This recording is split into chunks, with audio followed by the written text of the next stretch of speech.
Assalamualaikum warahmatullahi wabarakatuh, Tribun dan pemirsa dimanapun berada. Saya kali ini berada di Sasono Loyo Merian di Kecamatan Sayegan, Kabupaten Sleman, Daerah Istimewa Yogyakarta. Dan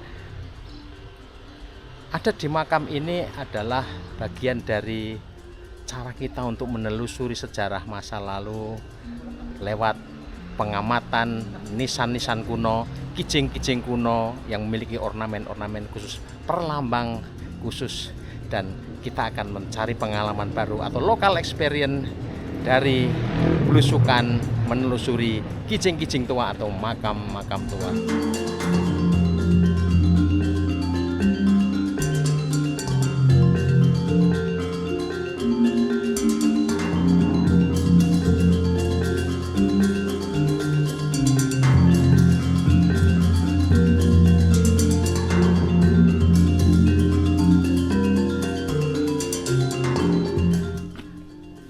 Kita sekarang ada di makam Kantiloyo Merian, Kelurahan Margomulyo, Kecamatan Sayegan, Sleman. Letaknya tidak terlalu jauh dari makam yang pertama tadi yang kita tengok. Ada sejumlah nisan kuno, dan di sini kita lihat apakah ada yang kuno-kuno. Nah, kita lihat di sana. Ada yang gede satu.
Iya.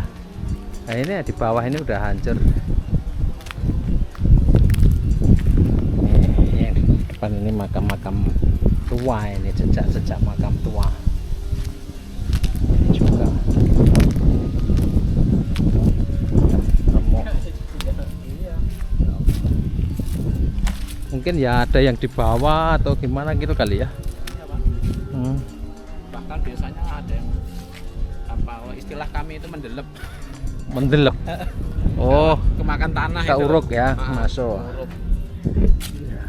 Nanti yang situ-situ itu juga ini. Ya, pangan ayat akar.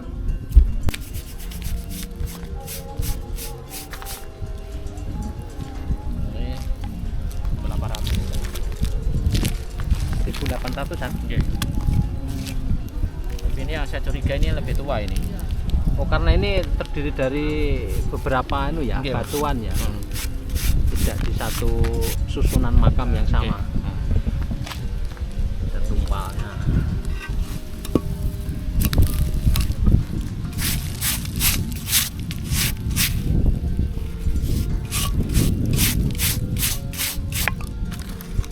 Kan beda atau mas ini? Iya. Itu bukannya itu yang di bawah, Mas? Iya, Nah, kayak gini. Artinya kan ini, oh iya. ini ada yang lebih tua berarti. Iya, iya, iya. Ini lebih tua.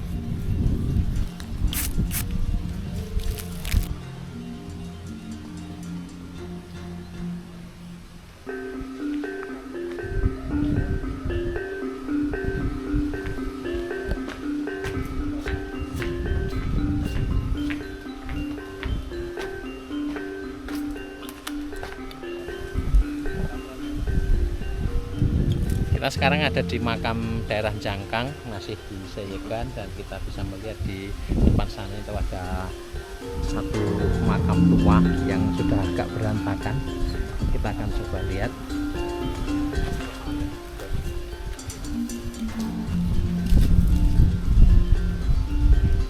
Oh, aslinya masih jelas ini ya. Iya, ada ornamennya itu ya. Kumpalnya. Pakai air ya.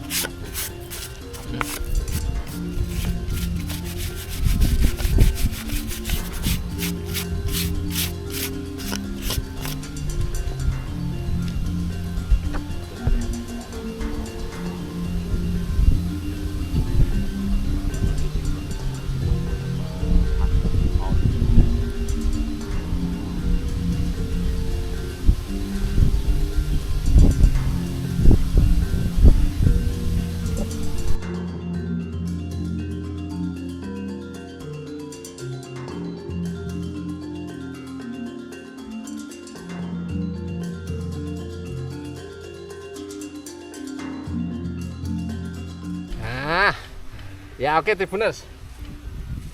Nisan atau makam yang ada di sebelah kiri saya ini warnanya abu-abu atau putih ini, orang menyebutnya makam Robyong atau nisan Robyong. Ada juga yang menyebutnya ini nisan berciri khas dari Bayat, Klaten. Nah, kenapa disebut makam Robyong? Karena memang ornamennya robyong-robyong, macam-macam, banyak sekali gitu ya. Ada lancip-lancip kayak begini di bawah dan terus memutar begitu. Sehingga saking banyaknya ornamennya maka disebut sebagai makam atau nisan Robyong. Nah, ini kalau dari segi usia ini masih agak muda. Tahun 1000 berapa Mbak Mei ya? 1800. Oh, 1800, 1900, jadi belum terlalu tua. Kita mungkin pada episode yang lainnya nanti kita akan ke makam Somokaton yang di sana kita bisa menemukan makam dari masa 1500 Masehi ya kalau nggak salah. Nah, saya sudah bersama Mbah Mei Anjarwintolo ya. Beliau ini pegiat sejarah, literasi, dan juga seorang empu. Ya, empu gaman lah gitu. Nah, tetapi sering belusukan ke tempat-tempat kayak begini, makam-makam tua, menemukan nisan-nisan tua dan cerita sejarah yang sangat menarik. Nah, Mbah Mei ini apa Mbak yang bisa ceritakan? Apa sih asiknya gitu ya, belusukan ke makam-makam kuno tua ini? Ya, asiknya itu gimana ya? Intinya itu ilmu dan pengetahuan itu yang paling sangat kita nikmati, sangat pokoknya ilmu dan wawasan yang paling utama. Dan dari segi itu kita juga nanti dari segi agama dan budaya mengikuti. Ya, itu pokoknya sumber ilmu di sekitar kita, di kehidupan sosial, kita main ke makam. Seberapa tua kampung kita, seberapa beradab kampung kita bisa pergi ke makam. Kita lihat bangunan arsitektur yang tertua, kita lihat. Di situ kita bisa melihat peradaban nenek moyang kita, leluhur kita seperti apa, peradabannya nenek moyang dulu. Ya kira-kira seperti itu yang jelas. Jadi yang namanya nisan makam itu bukan bangunan mati ya sebetulnya ya, kalau kita maknai. Ternyata dia bisa bercerita tentang betul. Masa lalu. Betul, itu banyak filosofi di situ, simbol-simbol ilmu pengetahuan, siapa yang dimakamkan itu siapa, era apa, terus dia sebagai apa, kita bisa tahu dari pengalaman kita. Tentu saja jam terbang kita yang menentukan kita bisa mengira-ira, perkiraan itu kita, jam terbang kita untuk bisa menelisik makam-makam kuno tersebut.